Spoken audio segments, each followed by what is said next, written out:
नाज़रीन, आप देख रहे हैं Shaukat Ali official YouTube channel और फेसबुक पेज, और मैं हूं आपका मेज़बान शौकत अली, सीनियर सहाफ़ी। आज जो खबर मैंने आपको दिखाने के लिए सेलेक्ट की है वो भी पाकिस्तान तहरीक-ए-इंसाफ के मतलब है। और एक गैलप सर्वे आया है जिसके नताइज ने तमाम जो सियासी जमातें हैं उनके होश उड़ा के रख दिए हैं। और ये सर्वे जाहिर कर रहा है कि पाकिस्तान तहरीक-ए-इंसाफ की मकबूलियत में कोई कमी वाक़या नहीं हुई।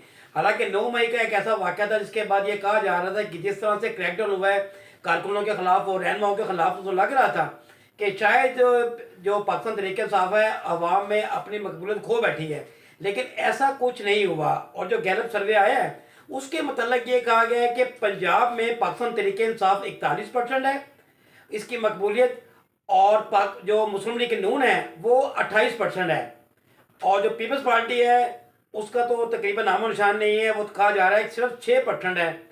और बाकी जो जमातें हैं वो भी इंतहाई कमज़ोर पोजीशन में हैं। और इसी तरह अगर जो बात करें सिंध में, तो सिंध में भी हैरानकुन तौर पर पाकिस्तान तहरीक इंसाफ की मकबूलियत में इजाफा हुआ है। और सर्वे में ये बात, जो गैलप सर्वे में ये बात साबित हुई है कि पाकिस्तान तहरीक इंसाफ की मकबूलियत 36% है, जबकि पाकिस्तान पीपल्स पार्टी जो कि 15 से 16 साल से इक़्तिदार में है और इक़्तिदार के मज़े लूट रही है, और अब भी वो कहा जा रहा है कि वही हुकूमत बनाने के चक्कर में है। और जो मेयर है वो भी कराची, वो भी उसका ताल्लुक भी, और बाकी जो इंटीरियर सिंध में, बल्कि कहा जाए पूरे सिंध में पीपल्स पार्टी के हमायत याफ्ता उम्मीदवार है। लेकिन सर्वे में वो 1% पीछे आई है पाकिस्तान तरीके इंसाफ से, यानी कि सिंध में पाकिस्तान पीपल्स पार्टी 35% है। और अगर जो केपीके की बात करूं तो केपीके में दूर दूर तक कप्तान की पार्टी का मद्दे मुकाबल कोई नहीं है, और 69% से जो मकबूलियत के तमाम जो रिकॉर्ड तोड़ दिए हैं पाकिस्तान तहरीक इंसाफ ने।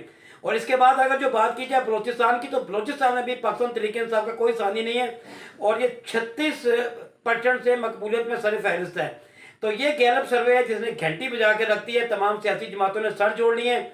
और अब कोशिश की जा रही है, और एक सियासी रहनुमा ने इंकशाफ भी किया है कि पाकिस्तान पीपल्स पार्टी, और हो सकता है कि पाकिस्तान मुस्लिम लीग नून पाकिस्तान तहरीक इंसाफ को हराने के लिए सीट टू सीट एडजस्टमेंट कर रहे हैं इलेक्शन में। लेकिन अब जो सर्वे सामने आया है उसके लिए ये लग रहा है कि कप्तान को रोकना मुमकिन नहीं है।